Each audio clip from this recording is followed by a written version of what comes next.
Raríssimas, raríssimos e raríssimas, bom dia, René de Paula Júnior falando aqui no Radinho de Pilha, 23 de maio de 2025, sexta-feira, mil perdões, ontem eu não consegui gravar o Radinho, mas cá estamos nós de volta aqui, às nossas sextas-feiras tão queridas, onde eu me permito aqui um pouquinho mais de latitude, um pouquinho mais de tempo, né, para saborear e eventualmente extrair, né, dessa mistureba, desse bololô de assuntos que a gente trouxe ao longo da semana, se eu trago alguma outra conexão, se a gente consegue preparar aqui alguma outra coisa com esses ingredientes.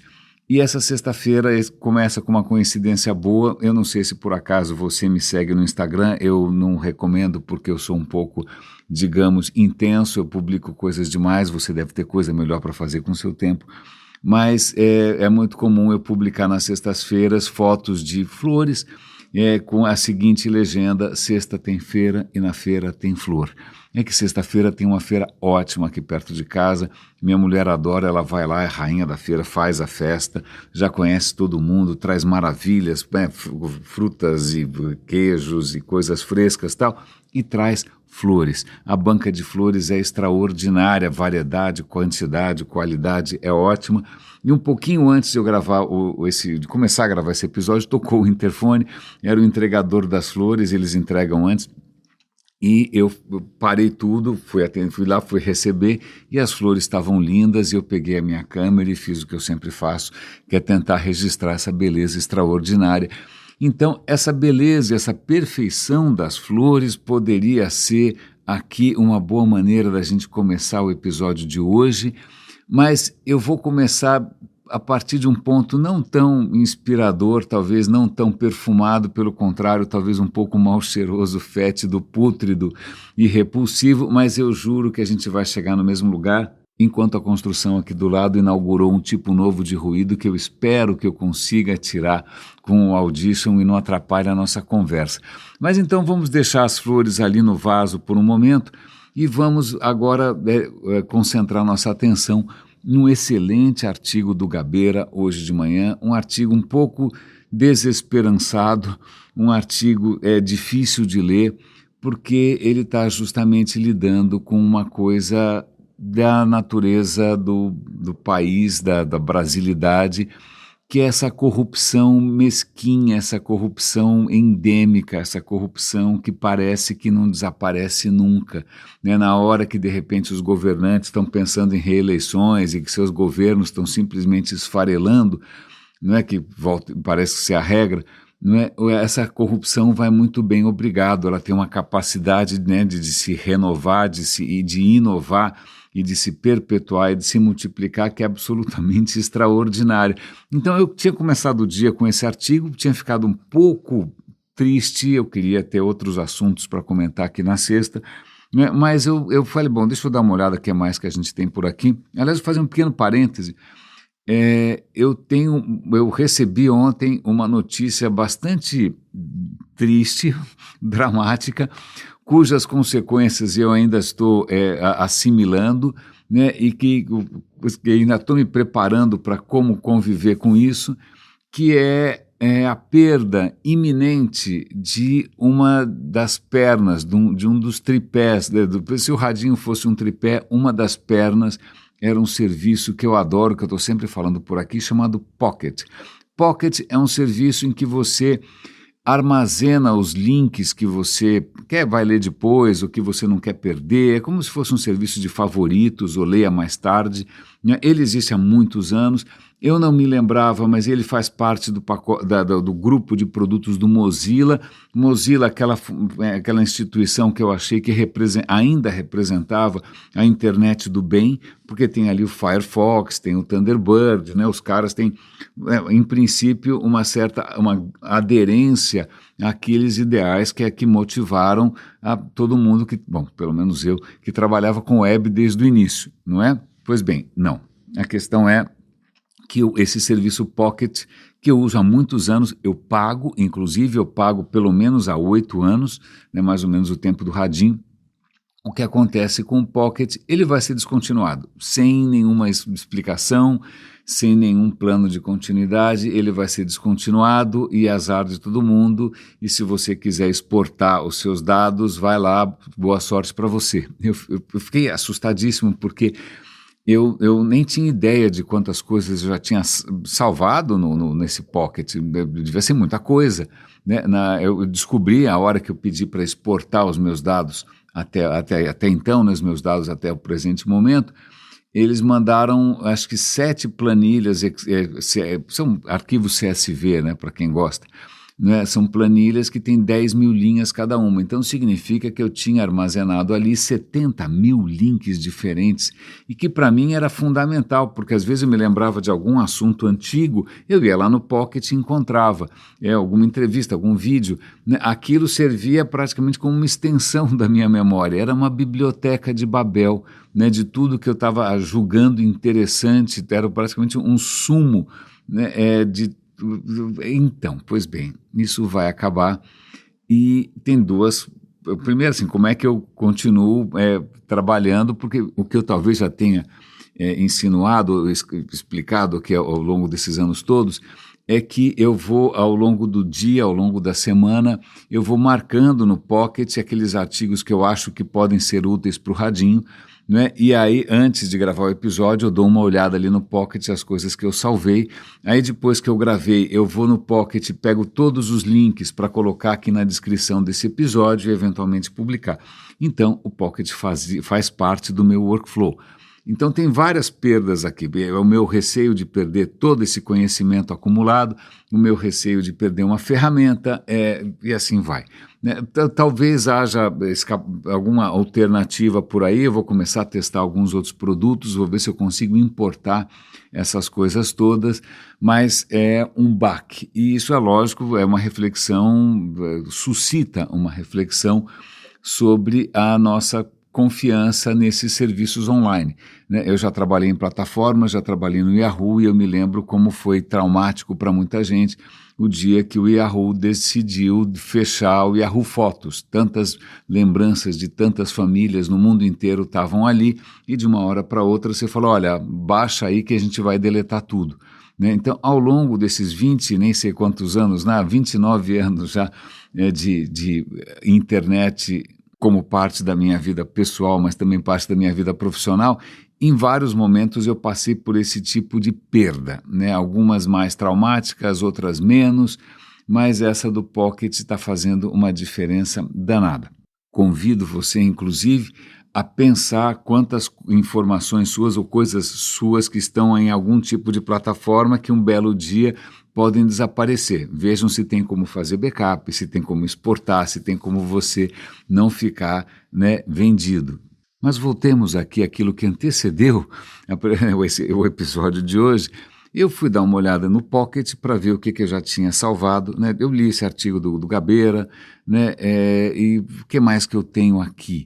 Né? E aí eu vi, você tinha várias coisas, algumas coisas relativas, por exemplo, já que a gente está falando aqui de corrupção, já que a gente está falando aqui da pobreza da nossa democracia, tinha obviamente notícias relacionadas a meio ambiente mais oportunas do que nunca, porque a gente está prestes a aprovar um absoluto estupro da nossa natureza, né, da natureza brasileira, porque a gente está afrouxando as regras de licenciamento ambiental, o que obviamente o agronegócio está celebrando, não é? O que indica uma completa traição, pelo menos para mim, não sei para você, das expectativas com relação a esse governo Lula e mesmo da Marina Silva. A gente achou que a gente fosse reverter muitos dessa trajetória de destruição da natureza brasileira. Aparentemente não, né? Os caras estão mais interessados no petróleo e na Petrobras, ou seja, o que for, né? Isso porque a gente vai sediar uma COP em Belém, isso vai ser uma completa vergonha nacional, né? Mas havia várias notícias ali que eu poderia trazer para discutir com vocês. Por exemplo, a estranha observação de que os passarinhos no mundo inteiro estão encolhendo, porque o mundo está ficando mais quente. Então, não só a quantidade de aves no mundo parece, nos últimos 50 anos, ter caído 70%, não é uma coisa pequena, né? Os passarinhos também estão encolhendo. Como se não bastasse isso, né? Nos oceanos, os pesquisadores estão percebendo que peixes estão encolhendo. Então, quando você não sei, você deve ter assistido Nemo, que era uma graça de filme, nosso espetacular, maravilhoso. O Nemo, por exemplo, né, se você for procurar o Nemo hoje por aí, o Nemo Encolheu, que parece que é uma mistura de dois filmes, Nemo e Querido Encolhi as Crianças. Por que que o Nemo está encolhendo? Porque, de novo, questões ambientais e peixes são capazes de, em circunstâncias, não só peixes, acho que iguanas também, muitas criaturas têm essa flexibilidade. Quando a coisa quando a coisa está feia, né, quando a coisa não está favorável, essas criaturas conseguem encolher, elas conseguem reduzir os próprios órgãos e esqueleto e simplesmente ter um footprint menor para poder sobreviver. Eu poderia falar aqui de quanto que, sei lá, linhas condutoras de eletricidade estão fazendo com que populações de abelhas se desorientem porque elas conseguem enxergar de alguma maneira que a gente nem imagina campos eletromagnéticos. Eu poderia falar essas coisas todas. Poderia, inclusive, dar link para um vídeo extraordinário da PBS, a PBS que está, né, com a corda no pescoço por causa do governo Trump, né, porque afinal é um sistema público de educação e de informação. Eles fizeram um vídeo maravilhoso, que aliás eu quero assistir com a minha mulher hoje novamente, sobre como que a gente tenta explicar para os negacionistas que sim, a coisa está feia.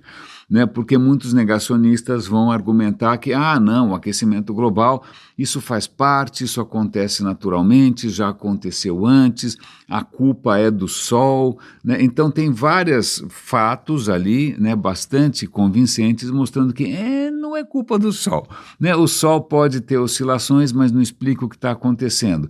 Já aconteceu antes? Sim, mas não nessa gravidade. Não é? E certamente daqui para frente as coisas não vão mais acontecer como aconteciam antes, pelo simples fato que a gente colocou na atmosfera uma quantidade brutal de gás carbônico num tempo muito curto. Né, num tempo muito curto que não permite, inclusive, que a natureza e que as formas de vida consigam lidar com isso a tempo. A natureza precisa de tempo. O vídeo é muito interessante, eu recomendo, tem muitas explicações ali para a gente entender da onde que vem essa coisa meio cíclica, né? A Terra às vezes esquenta, às vezes esfria, vira uma bola de gelo, isso tem a ver, na verdade, com o fato da órbita da Terra ser um pouco esquisita, porque, veja, a Terra não é tudo certinho, é tudo meio bagunçado, vocês sabem disso. A Terra está inclinada, então eu não sei se vocês já brincaram de peão, eu não, eu sou uma criança de apartamento, eu não tive esses brinquedos normais, mas quem teve uma infância um pouquinho mais, sei lá, mais idílica, brincou com um peão, quando você gira o peão ele está de pezinho, depois de um tempo ele começa a meio que rebolar, né? Ele começa a meio tontear, parece que ele está bêbado. Né, esse movimento de precessão, eu nem sei se é esse o nome exatamente, mas a Terra faz isso, a Terra está com o eixo inclinado, então ela meio bamboleia, então tem uma oscilação nisso, tem uma oscilação inclusive na distância que ela tem do Sol, porque afinal tem um monte de planetas em volta ali bagunçando um pouco o coreto. Então essas oscilações provocam, ainda mais tem Lua, tem um monte de coisa, né, muita bagunça ao mesmo tempo, isso provoca ciclos no clima, mas esses ciclos a gente conseguiu bagunçar o coreto de novo, porque é uma quantidade cavalar de gás carbônico que a gente resolveu, em nome do sei do que, do progresso, do conforto, jogar na atmosfera, e é muito provável que a gente nem tenha mais daqui para frente nenhuma era glacial. Né? Então a gente realmente conseguiu quebrar o brinquedinho. Eu poderia dar link para isso, mas vou dar o link aqui como sempre. Por enquanto o Pocket está funcionando, está tudo bem, mas eu vou chamar a atenção para um link que eu tinha salvado ali, que não parecia tão promissor, né, que tem a ver com genética. Eu acabei de ler, ou de ouvir, melhor dizendo, um livro maravilhoso do Richard Dawkins, que chama Os Rios que Saem do Éden, né, ele está falando, obviamente, sobre o surgimento da vida nesse planeta e que como ela vem, como um rio, né, ela vem se ramificando desde então. O livro é extraordinário. O Dawkins também escreveu há quase 50 anos, 76, há quase 50 anos ele escreveu um livro chamado Gene Egoísta, né, com uma visão bastante peculiar, bastante provocativa sobre a questão da evolução, não é? Mas tinha um artigo ali sobre genética. Não que eu entenda muito de genética, nem sei se eu vou conseguir transmitir aqui o que estava ali. A questão é a seguinte: Eu não sei como é que você, se eu falar código genético, talvez você pense em código de computador. Eu já devo ter usado essa metáfora, essa analogia inúmeras vezes, certo? Código, o código da vida, né? Você tem lá as 4 bases, blá, blá, blá, instruções, é como se fosse um sistema mais do que binário, né? É o que tem lá todas as instruções da vida, como se a vida fosse um grande computador.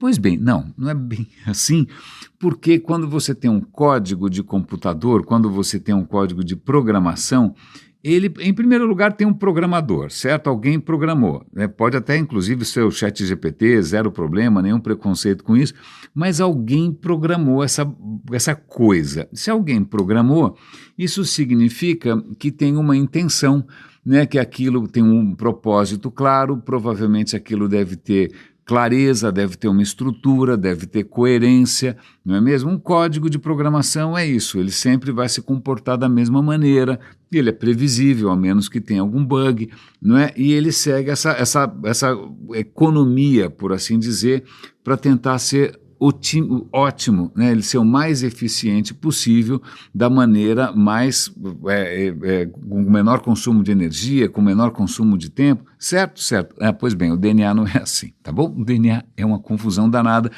O que eu estava vendo ali é que tinha uma coisa que eu nunca tinha ouvido falar, que são os introns. O que são os introns? Pois bem, o que são os introns? Eu não sabia. Eu já sabia que o DNA humano, ele tem, se a gente chamar aquilo de código, uma boa parte desse código não serve para nada, ou pelo menos parece que não serve para nada, porque agora define serve para alguma coisa. Servir para alguma coisa, no caso, a gente considera fazer proteínas. O DNA é um livro de receitas de proteínas, certo? Certo. Só que esse livro está cheio de página bagunçada que aparentemente não faz proteína nenhuma. Então, durante muito tempo, achou-se que aquilo era junk, que era lixo acumulado, que era coisa que não fazia sentido nenhum. Com o tempo, a gente está descobrindo que não é bem isso, aquilo tem inúmeros papéis, a coisa é um pouquinho mais complicada do que isso.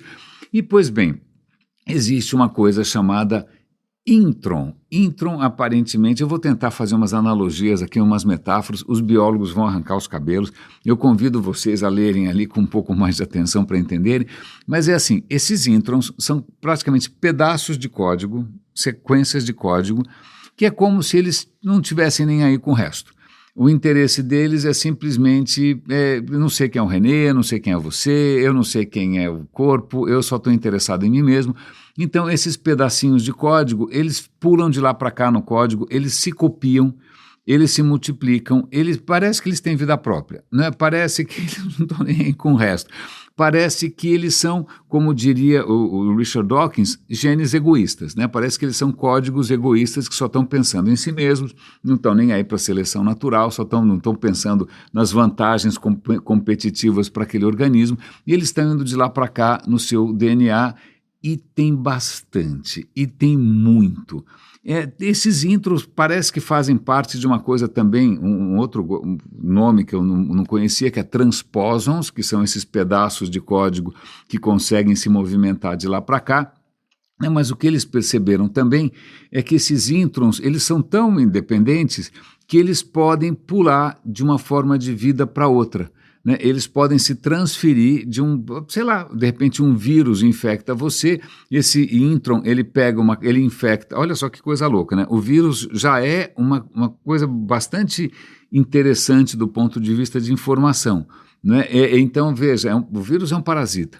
Então, esse intron é como se ele fosse um parasita do vírus, e aí ele vai pegar carona num vírus, e a próxima vez que esse vírus infectar uma outra criatura, esse intron vai, dar um salto, né, e vai se intrometer, daí que vem o nome, intron ou introners, né, ele vai ser um intruso no outro código e ele vai vivendo, ele vai se multiplicando feliz e contente, e o nosso DNA está cheio disso, o DNA de inúmeras espécies está cheio disso, eles estão começando a descobrir, eles estão começando a pesquisar, e eu olhei isso e falei, meu Deus, que confusão.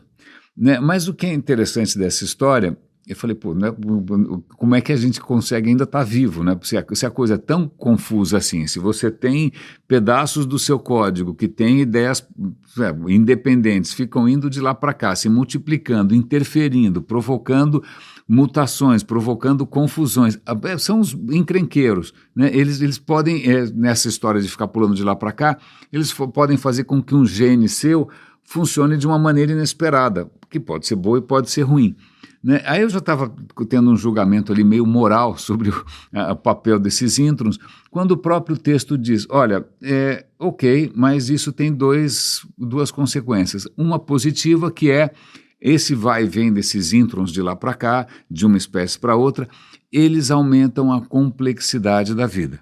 Ok, eles também podem provocar eventualmente doenças e câncer, mas veja, isso é uma maneira de explicar a complexidade da vida além da própria evolução, porque ele não está necessariamente envolvido com a seleção natural daquele organismo, é aparentemente uma coisa em paralelo.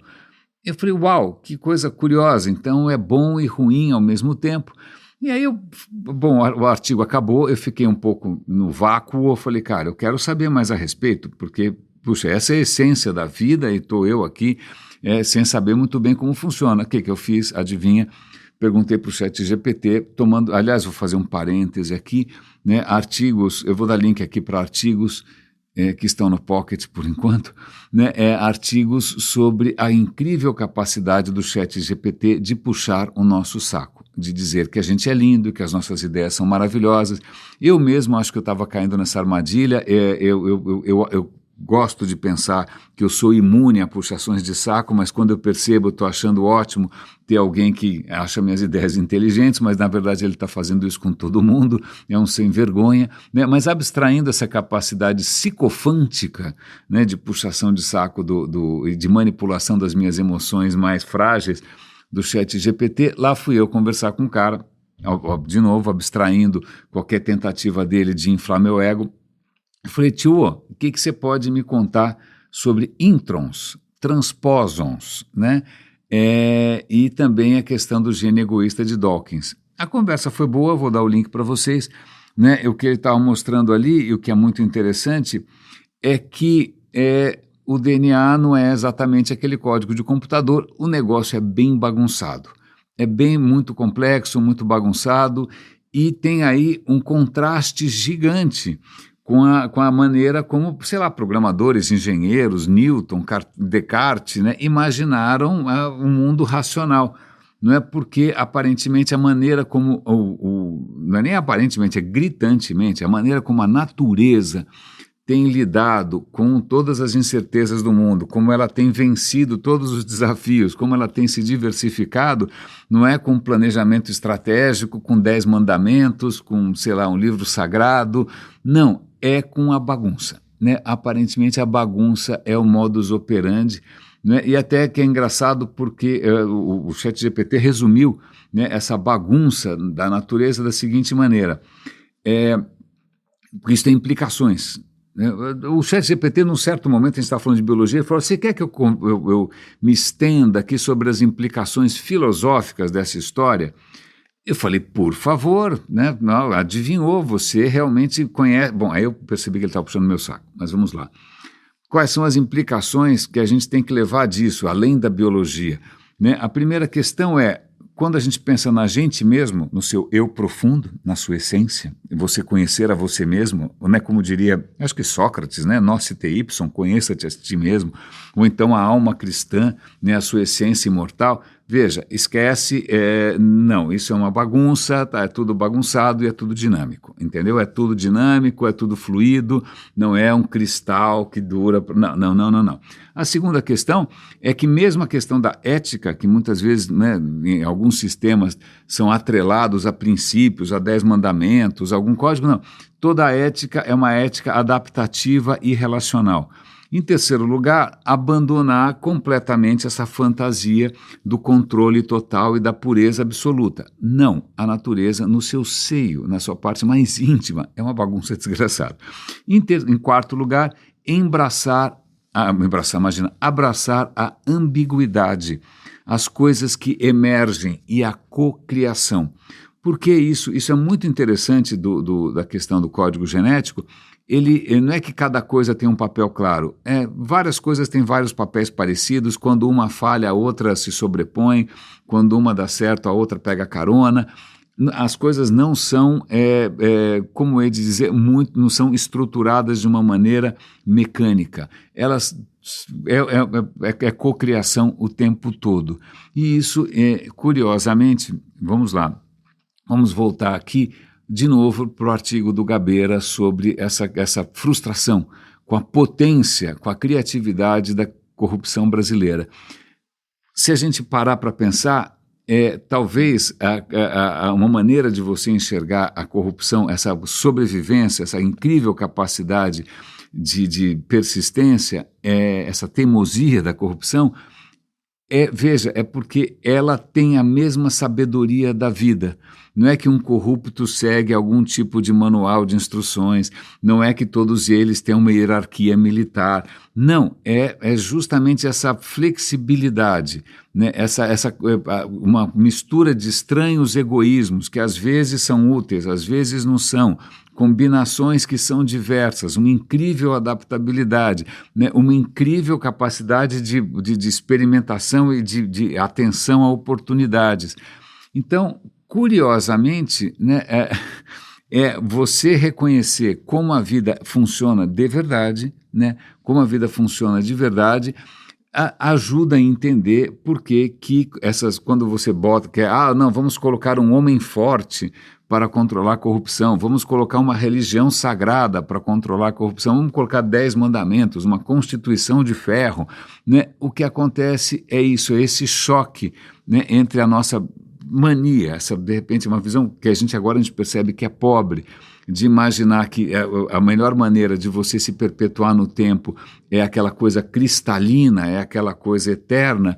Não, por isso que essas ideologias sempre patinam diante dessa coisa que, aliás, sabiamente é chamada de fisiológica. Né? Mas para a gente não achar que essa fisiologia vai dar sempre essa lama, que é a corrupção nacional, tem um artigo aqui muito interessante sobre as flores que eu mencionei no começo do episódio. Sobre as flores, porque os biólogos estavam tentando entender por que as flores são tão perfeitas. É uma perfeição, as pétalas, a organização, né? Cara, aquilo é a matemática, está vendo a matemática, Fibonacci, estou vendo aqui o dedo invisível de Deus na criação. Não, porque na hora que você vai ver como que os genes controlam isso ao longo do tempo, controlam o desenvolvimento, o crescimento de uma flor, se você olhar no detalhe, é o caos. É muita coisa ao acaso, é muita coisa completamente aleatória, é um ruído, é muito ruído. Você não tem ali um código de computador dizendo que, olha, faça aqui uma sequência de Fibonacci, uma espiral de Arquimedes. Não. É bagunçado. É bagunçado porque a célula é um saco cheio de coisas químicas. Não é código de computador, não é uma fita magnética, não é um hard disk. Né? É química, é tudo muito bagunçado, tem calor, tem temperatura, tem N influências possíveis.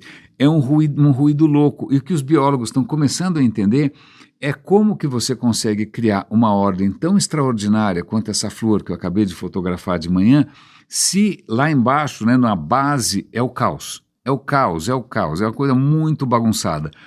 Eles estão começando a entender os mecanismos pelos quais a natureza, primeiro, tenta separar o que é ruído do que é informação, mas também aproveita o ruído quando é necessário. Não é um sistema duro, não é um sistema congelado, não é um sistema fixo, é um sistema dinâmico. A natureza tem ali mecanismos de tentar abafar ou, em alguns momentos, estimular essa coisa aleatória, essa coisa caótica, e no final você acaba tendo uma coisa linda, você acaba tendo uma flor, embora lá embaixo você tenha quase que ruído. Isso é absolutamente extraordinário, não só pela capacidade incrível que a vida tem de produzir a ordem, mesmo com ferramentas tão bagunçadas, né, mas faz a gente pensar também, obviamente, na sociedade. né? Quantas vezes as pessoas se irritam com a democracia, porque a democracia é bagunçada, e tentam substituir isso por algum tipo de ordem. Eu estava conversando recentemente com um italiano, eu não sabia disso, mas se eu não, abaixo do presidente na Itália, o segundo cargo, o presidente tem um piripaque, quem assume acho que é o presidente do Senado, se eu não me engano, e nesse caso é um cara que na Itália, eu já esqueci o nome, mas ele é um fascista declarado e ele tem um busto do Mussolini em casa. Por que alguém tem um busto do Mussolini? Mussolini é aquela figura viril, né, masculina, dura, a ordem, não é aquela coisa de ordem, né? Esse sonho de ordem, imaginar que o mundo é um caos e eu preciso de um milico, ou de vários milicos, né, que só milicos conseguem dar ordem nisso. Ok, se não for milico, são militantes do Partido Comunista, seja o que for. Né? Essa ideia de que a gente precisa impor uma ordem dura para que as coisas finalmente funcionem, porque a gente fica aflito com o fato da democracia ser tão caótica assim.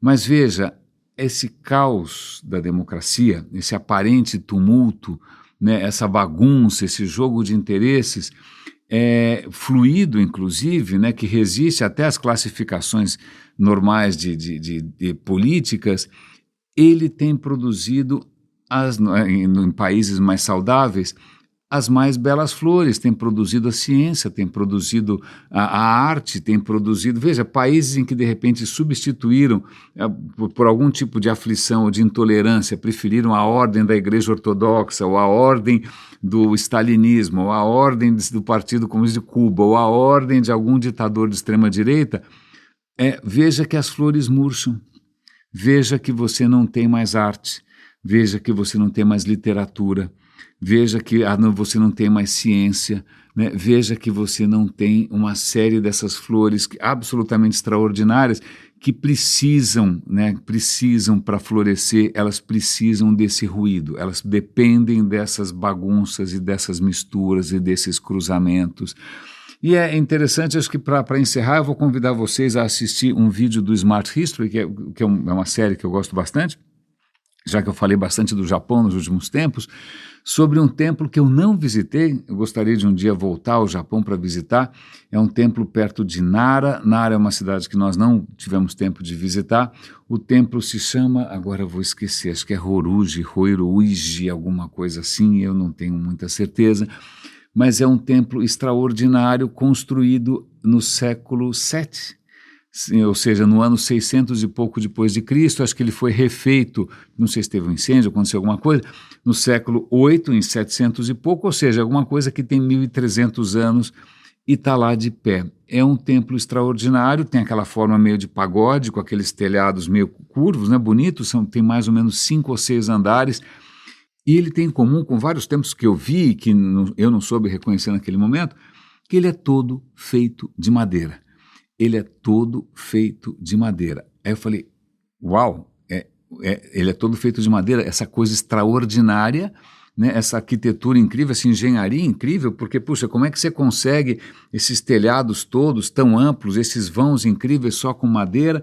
E aí o vídeo vai mostrar que lá, há 1.300, 1.400 anos, eles já sabiam quais árvores que você tinha que colher, que você tinha que sacrificar para fazer, eram árvores que estavam mais expostas ao vento.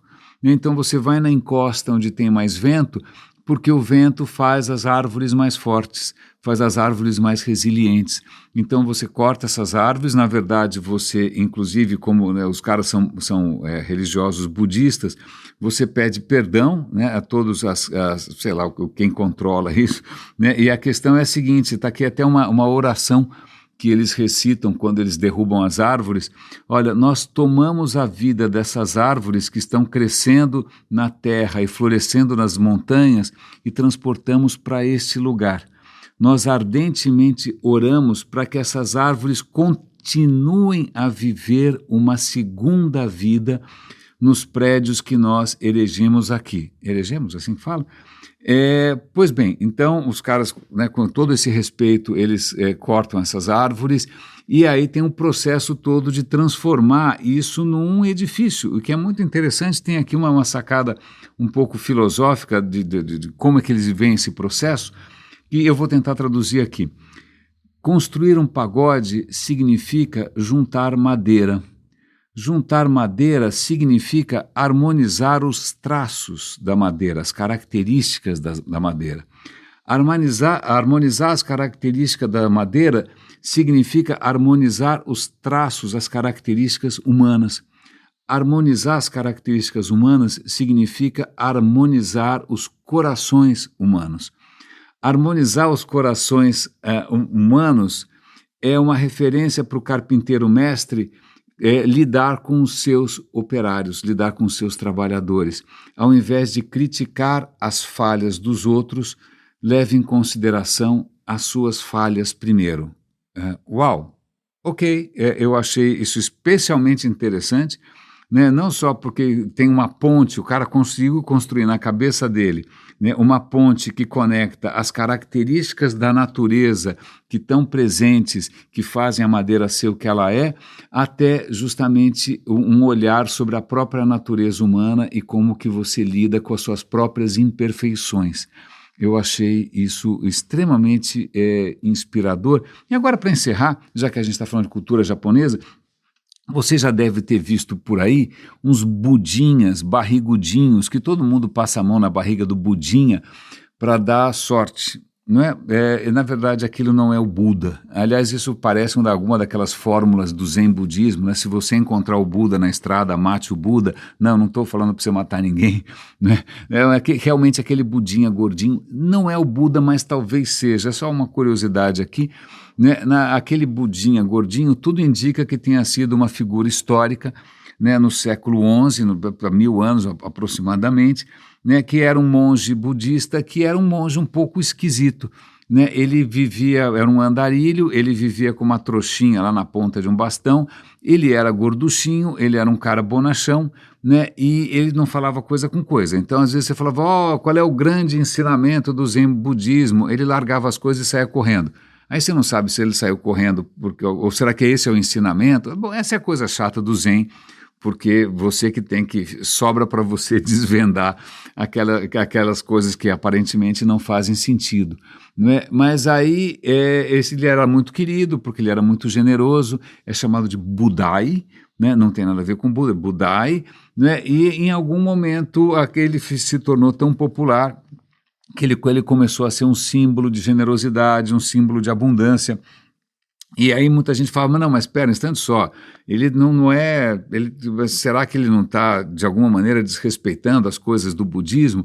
Até que alguns monges chegaram à profunda conclusão que, de repente, ele era o último Buda, porque, se eu não me engano, no budismo existe uma ideia de que vai vir um próximo Buda, né, vai encarnar um próximo Buda, e esse Buda vai botar as coisas em ordem, não é? Então ele que vai botar ordem na casa, e aí os caras falam, quem sabe o último Buda era esse cara aí, né? Por acaso ele era bagunçado, por acaso ele era gordinho, por acaso ele era meio imprevisível, por acaso ele era caótico. Então, tem aí uma mensagem curiosa, de novo, é uma certa sabedoria oriental, de chamar a nossa atenção, né, naquele momento em que a gente está esperando por alguma ordem salvadora, né, por algum Messias que vai botar ordem na suruba, que de repente a salvação pode estar justamente em alguém relativamente imprevisível, né, relativamente despojado, bastante generoso e, sobretudo, bem-humorado. Raríssimas, raríssimos e raríssimes, cuidem-se, por favor, um bom fim de semana e até segunda-feira.